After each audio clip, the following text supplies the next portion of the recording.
welcome to another episode of the Jazz Transcription Clinic Live.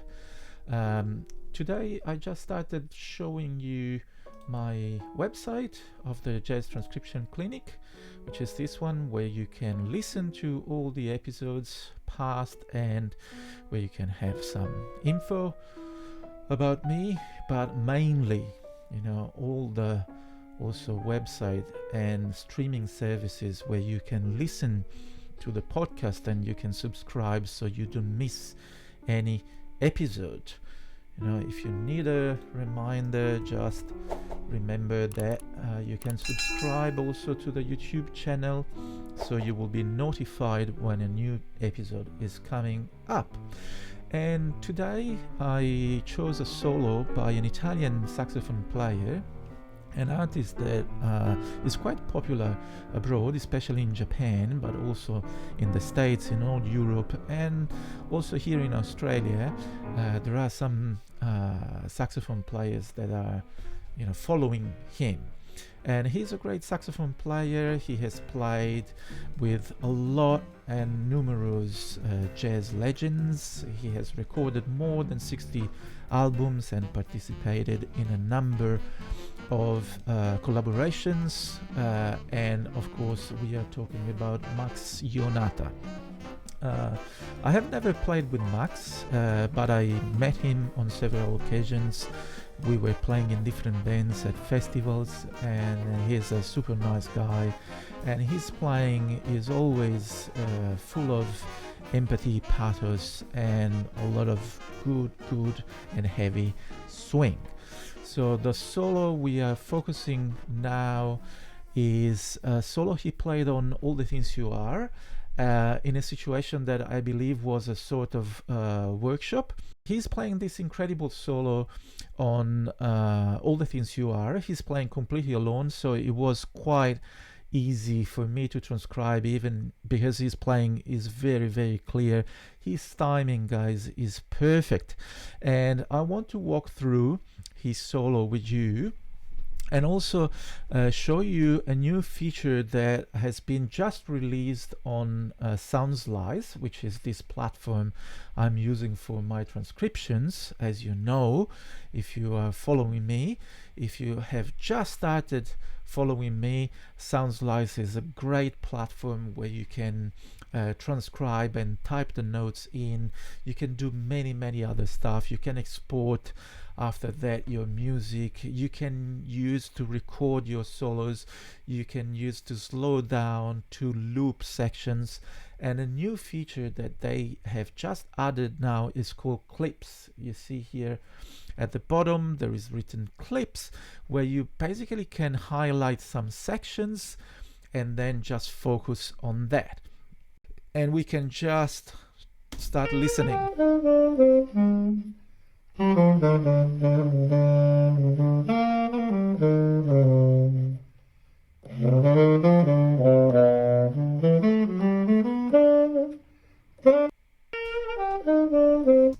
So a first thing that comes to our ears immediately is that he's highlighting a lot of the guide tones, the so-called guide tones, which are the third and the seventh of every chord.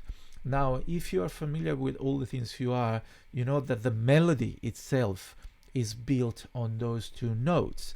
So, for example, on the first chord of the second A, this is A2, the guide tone will be F, and then B flat, and then E, and then A.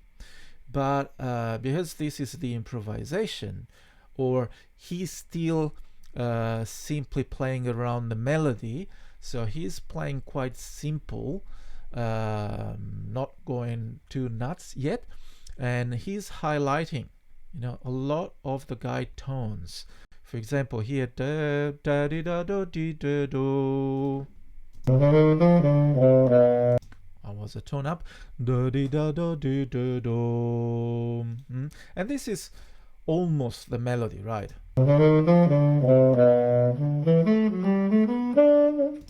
And the melody ends on this low C sharp, so all that Max Ionata is adding here is just a nice phrase around the chord tones of A major, focusing on 3rd and 7th. You can see the compass of the phrase is almost inside an octave, right? And we can go to the second clip, which is the bridge. Let's have a listen.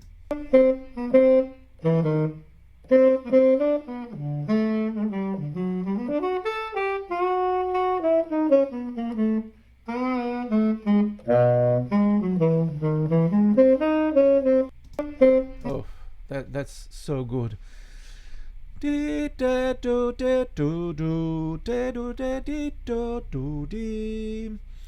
can you hear and can you see that again, guide tones? D is the 3rd of B minor 7, and then this is not strictly a guide tone, but is a tension. He's playing the flat 9 here, creating this nice chromatic motion between F sharp, F natural, and E. If you can see these three notes, right? F sharp, F natural, and E. Do, do, do. And this is beautiful. And he crosses this concept, chromatic concept, with the guide tones. Da, do. And this is the resolution in the melody, right? Actually, in the melody, there is first F natural and then F sharp, and he inverts those two notes and create this fantastic chromatic motion and resolution motion. And then there is a phrase, this one, that is pretty similar to the one that we saw before, right? On the A major chord that stands do di da di do da da da di do di da do do do do do di da do. So he's filling this section where the melody doesn't move, basically. And then you see this spanning going up to high G, high B, sorry, and going down with a scale. This is another practice that I would like to pick your attention to, because whenever you stretch out a line, and let's say, like in this case, going from a low note, low E, to high B, so that's a 12th span, you have to compensate that. You have to go down, like having a rubber band in your hands, and you create some tension there, and then you release the tension by going back, almost to where you came, if not even longer. You see that there is almost, a parallelism between those two lines. A compensation, great compensation. Do, do, do, do, do. That's the resolution note that is anticipated, and it's the guide tones of F sharp major 7. So let's listen again.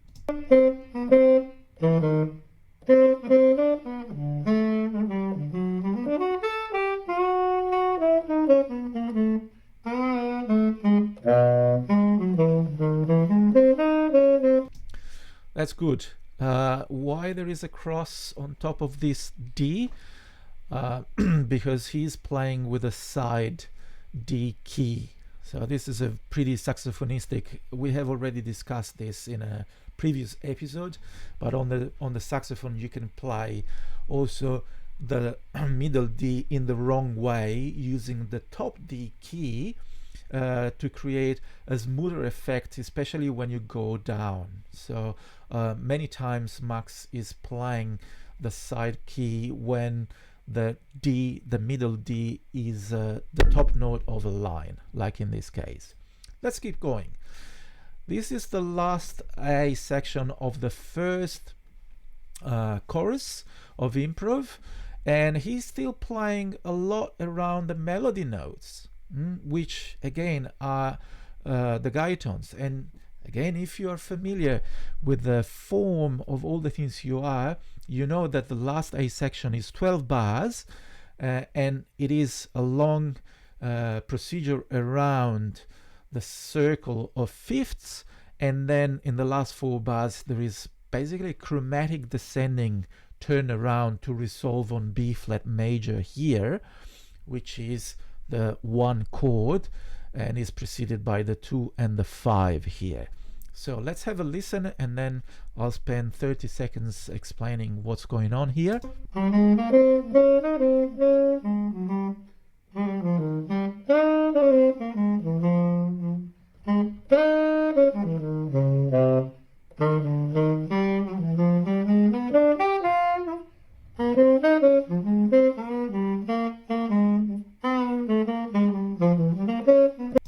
Oh, that's so heavy, the swing, and the lines are gorgeous, are really gorgeous.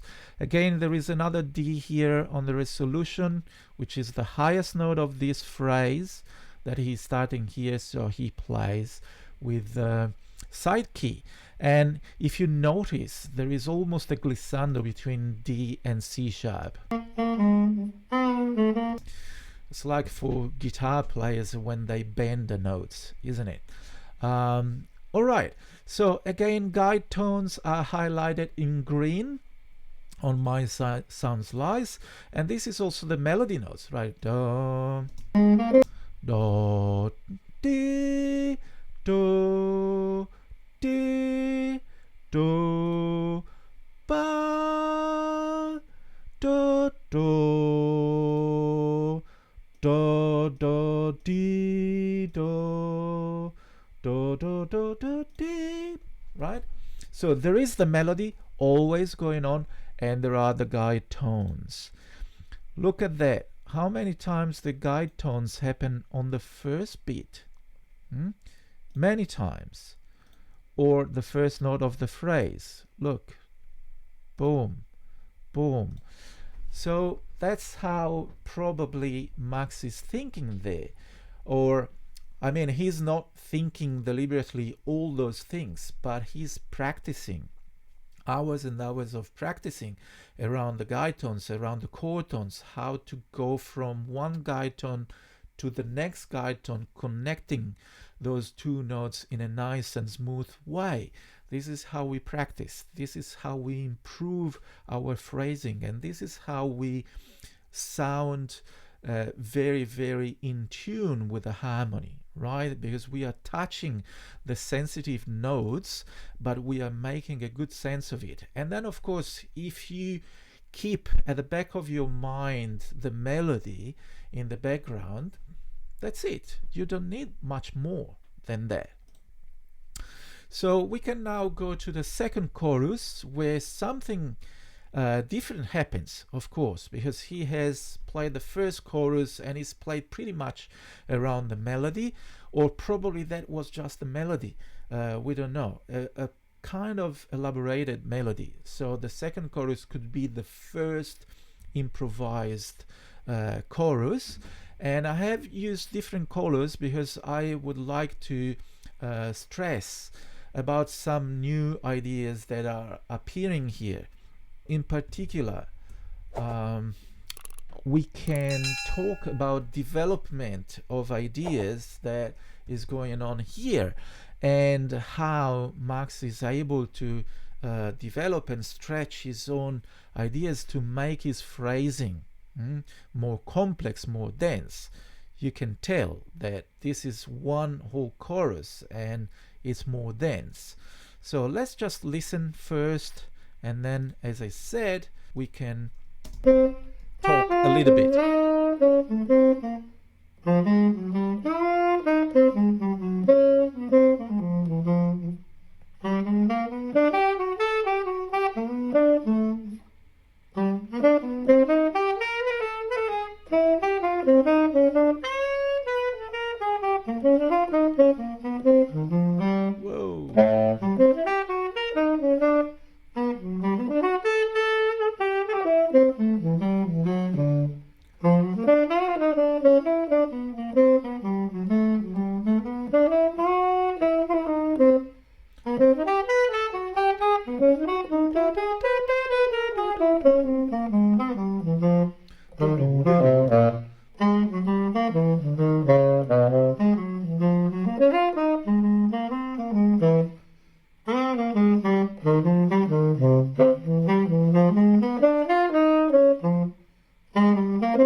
some of those lines. I have to practice. I have to learn those lines. Are so good.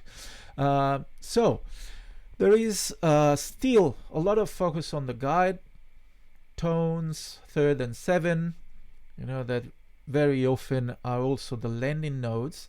But there is also something else that I would like to talk about. I'm pretty sure you noticed that from the previous chorus where he's playing quite diatonically, and by the term diatonically I mean he's using a majority of notes taken off the scale, the reference scale. So G minor 7, there is no chromaticism. C minor 7, there is the E flat, there's no chromaticism. Here he is using the diminished scale, E flat minor 7. Can you see that, you know, there's not many chromaticism? Probably this one is one of the first, but I can explain that. So in the second chorus of the improvisation, we start watching and hearing a lot of external notes to the harmony, like E flat, C sharp.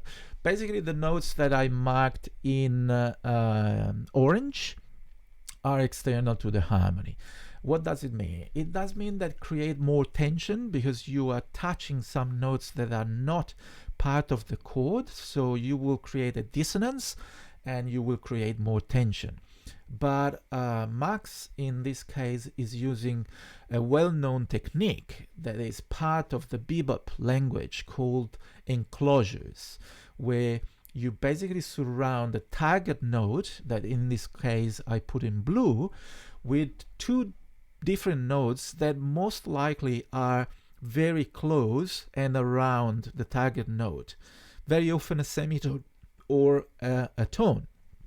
So like look at in this case, of course he's targeting the note C and he's enclosing the note C with two notes, one that is below and one that is above, but it's still inside the scale. So both B natural and D here are part of the scale, right?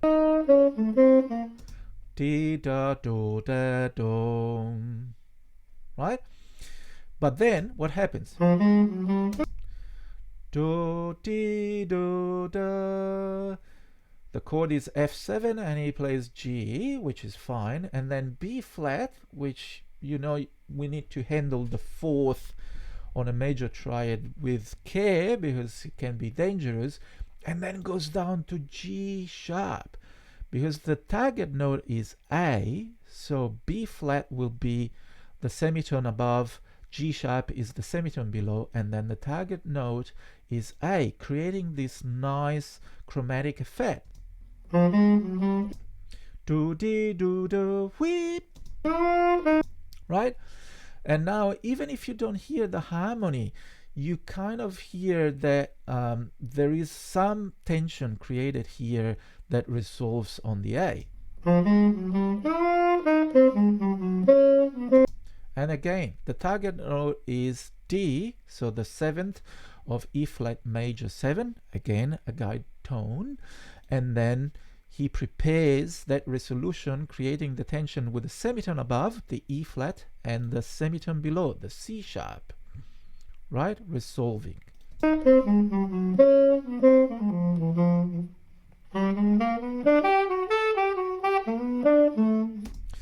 This is a nice line. I didn't highlight anything, but we can spend 10 seconds on it. Flat 9, the B flat, and sharp 9, the C natural, right? Or B sharp if you prefer, creating this nice evolution line to resolve on D major. And it's funny and really good that he's using the 6th to resolve on D major.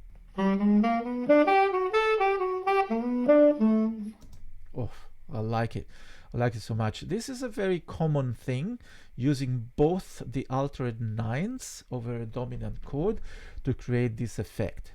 Check out Stan Getz. He was a big fan of that tension process. Let's keep going.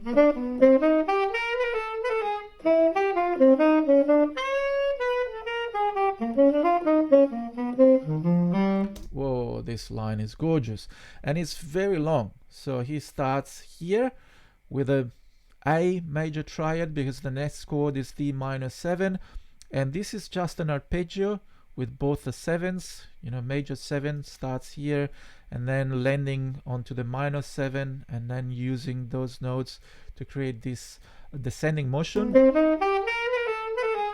And then again, enclosure on the G, which is of course the tonic of the chord here, and then beautiful enclosure on the E natural, and then there is a major 7 interval here landing on the sharp 9 of this chord. I love it. Oh, how good is that? And then more tension. So semitone above the C, semitone below the C, and then target note, which is the C, right? Going down to A. So this line is... And then, guys, look here, an enclosure made up of 4 notes to resolve on D. This is another famous, very famous enclosure, you know, where you go upper minor third, you go down to a semitone above the D. Remember, D here is our target note, so F, E flat, and then you go down a tone and up a semitone, and then finally landing on D. So this will be our enclosure of 4 notes. So once you identify those things, guys, you know what to do. You need to take this concept and take it around the cycle. Ti ti do do do, ba ba do do do, ba ba do do do, ba ba do do do, right? And you memorize inside your fingers, so that then when you are familiar with it, you just think the resolution note, and what happens will be this. You just think D, and you automatically play that. So this is how practice can make you, you know, a really good player, because we don't have to think at non-essential things. We need to think the essential thing, the guide tone or the resolution, the target. And then we can create those beautiful lines that if you remove the enclosures, guys, all you are left is with a bunch of guide tones. And I love that, right? Again, listen to this resolution, E7 going to A major. Right? So he probably here, he thinks B minor 7, E7 flat 9, and then resolving on A major. So he's playing the arpeggio, B minor, and then doing landing on the 3 of E7, so a guide tone, and then enclosure to the E, which is the target note there. And the phrase is gorgeous.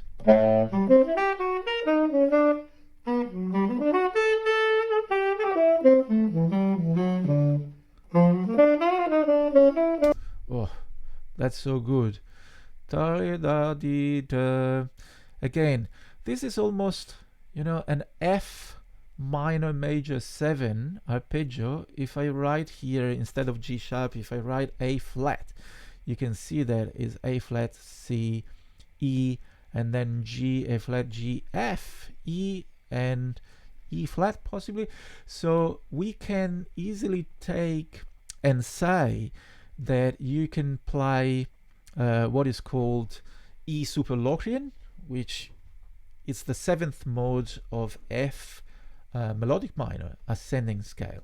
And it's another way to wonderfully highlight sharp 9 of E7 and flat 9 of E7. Listen to the phrase.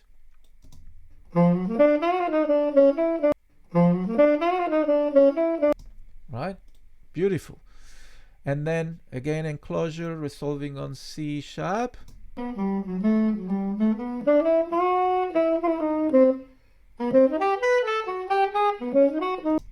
Do, do, do, do, do. Isn't it? I missed that.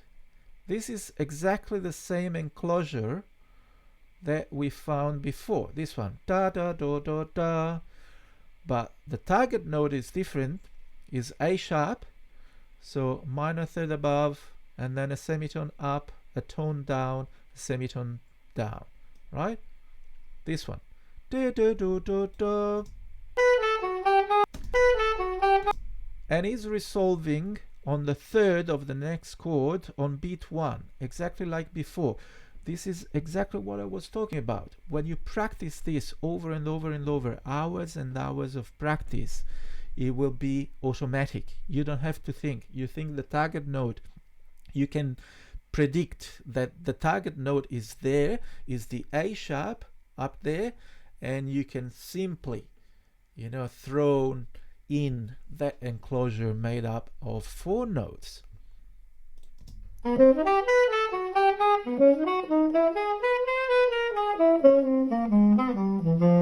Again, side D, da, da, da, da, da.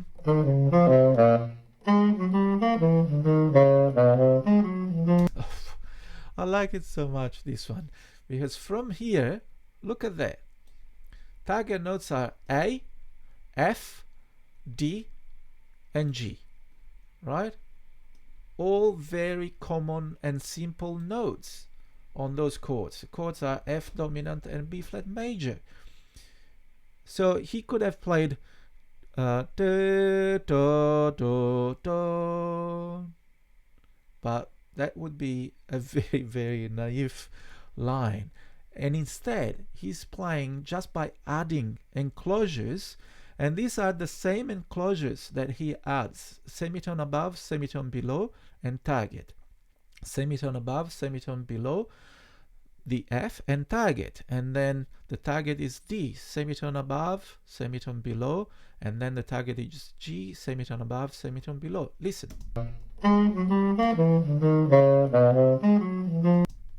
Oh, that's fantastic. And it's even better without the rhythm section, you know, because you can really hear how that chromatic sound has a lot of tension points resolving then on the right notes.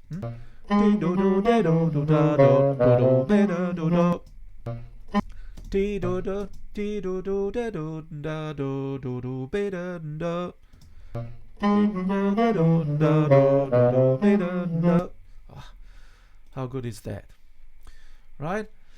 Okay, let's keep moving to the third chorus, where he develops even more enclosures. You know, enclosures of 4 notes. There is a lot of double time going around here. And remember, he's not playing with a drummer, but he's in total control of the form, of the beat, and the time. He doesn't miss a single quaver. You know, this is how good he is, and we have to be, you know, to play at that level.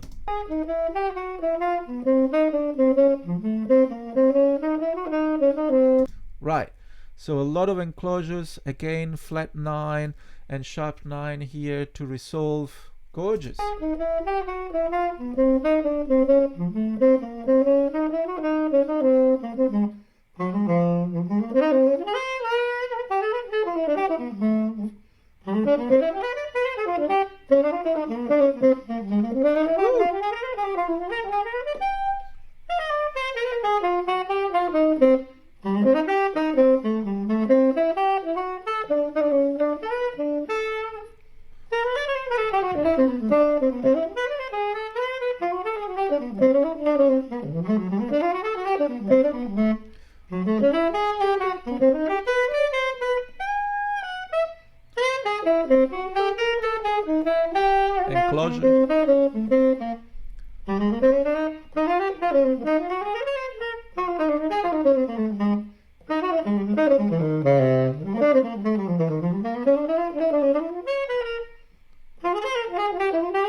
How good is that? You know, I told you, the time is perfect. I did notice something else, that, for example, here he superimposes, where is it? Here. Da ba da ba da. Superimposes, because we are going towards E flat major. So what he thinks here is F minor 7, B flat 7.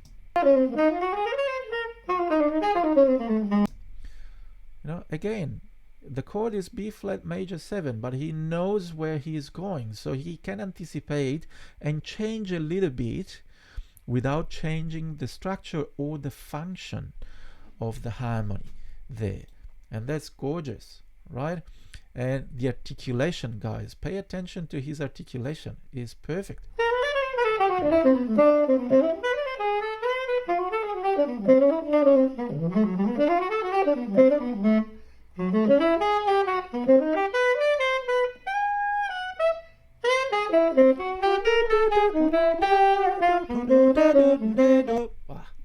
I like it. I love it. And then he plays the melody at the end. The head out. And of course, he's playing the melody, but in a very jazz way and in a saxophone solo way, including the coda. And I highlighted in green all the melody notes to let you see that he is touching those notes. But when you listen, and if you don't pay too much attention, he's very good in disguising that. And it seems that he's creating, a lot of new lines, new patterns, new ideas, but actually he's circumnavigating in a creative way and in a very solid way, but always around the melody. Have a listen.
Right, so I will try to contact Max and ask if he's interested in an episode of the podcast, and maybe we can discuss this solo. What I notice also is that on the bridge he alternates those top line with a sort of melodic pedal, or a pedal, harmonic pedal here, going up a semitone on E sharp, which is probably something that he wouldn't do if he's playing with a rhythm section, right? But in a saxophone solo situation, he likes to have that harmonic sound, and that especially this E going up a semitone to E sharp to highlight the harmonic movement. Is like if he needs to hear that harmonic shift from A major to F sharp major. I'm just only guessing, but I think I can confidently say that he probably wouldn't play in this way. But this is great because it means that he has total control on the form, and he can do whatever he likes doing on the form. And dynamic contrast.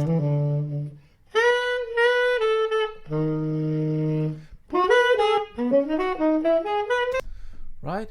So I love it. So guys, please remember to subscribe to the channel and follow me on YouTube or on the socials or on the podcast, as I showed you at the beginning, because there will be some more transcriptions going on very soon. Right? Let's listen to Max Ionata solo on All the Things You Are. Enjoy.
See you next time.